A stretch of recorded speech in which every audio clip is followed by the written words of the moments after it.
Hi, I'm Courtney Driesner, and I am friends with Miss D, and I am a commercial airline pilot.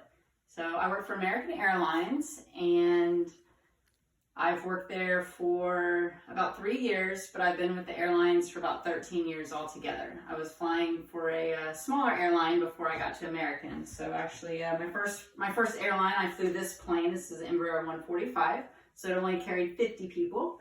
And then when I got hired at American, I flew this airplane, which is a Embraer 190, and it holds 99 passengers, so a little bit bigger. And then currently, I am flying the 737, which holds between 160 and 172 people. So, let's see. I am based in Dallas, and the cool thing about being an airline pilot is you can live anywhere. As long as you can get to work. So I actually get to fly to get to work if I need to. So I've always lived in the Dallas area. I live in Mansfield, but I've worked out of Philadelphia, Houston, Chicago, New York, Boston. You can go to Miami. So we have bases in California and Phoenix. So it's just kind of wherever we get based at, we can pretty much live anywhere as long as we can get there. But I'm a first officer. There's two pilots in the airplane at the same time, and I'm the one that sits in the right seat. And then there's the captain that sits in the left seat. And the way you become a first officer, or the way you get to be a captain, is it's just seniority. So basically, when it's time for you to move over, they say it's time, and then you go and you go over there. But it's basically the same thing from both sides. We both do equal flying, and usually when one person's flying, the other person's working the radio, and then on the next flight, we switch. So as far as for the airplane, one of my responsibilities is before every flight, I go and I walk around the airplane. So I make sure that tires aren't flat, there's no broken pieces on the outside, it's not leaking any oil or any gas, and I just kind of make sure that everything looks like it's supposed to look like.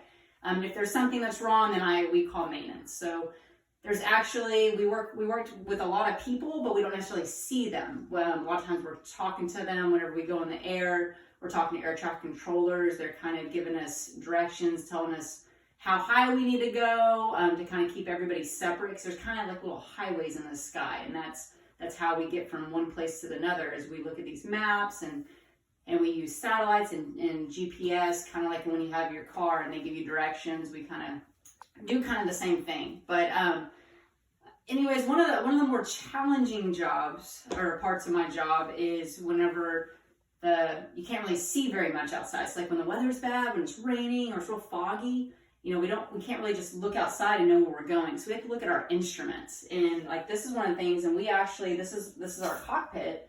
And we look at these little displays, and they can tell us what the airplane's doing. So we can tell if we're turning, if we're climbing, if we're descending. So we going to school and having to learn and be able to interpret what those do. That's that's one of the more challenging things. And sometimes we don't even see the runway that we're landing on, like the road, until probably like 15 seconds before we actually land. So we rely solely on our instruments to do that. As far as like training how I became a pilot, I actually had a friend whose dad was a pilot when I was growing up, and he talked to me when I was in high school and kind of put the bug in my ear, and it became something that I thought that I was interested in. So I ended up going to the University of Oklahoma, and I did flying courses, but I also did regular courses. So regular school, like math and science, and I did some business courses, but a lot of math.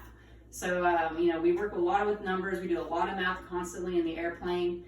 And, but anyways, so I graduated with a 4-year degree in aviation from the University of Oklahoma, and then I was a flight instructor. So I taught other people how to fly, and for a while before I got on with my first airline. Let's see, one of the kind of the coolest things about my job is no 2 days are ever the same. So no two flights, it's different all the time. I get to see so many cool places. I get to see awesome sunrises and sunsets. I get to see mountains with snow. I get the best window view of anybody. So, but, and just being able to go see all these different cities. But anyway, so, yeah, that's being an airline pilot. And you know, it's one of the coolest jobs in the world. So I hope you all have a wonderful day, and thanks for letting me talk to you.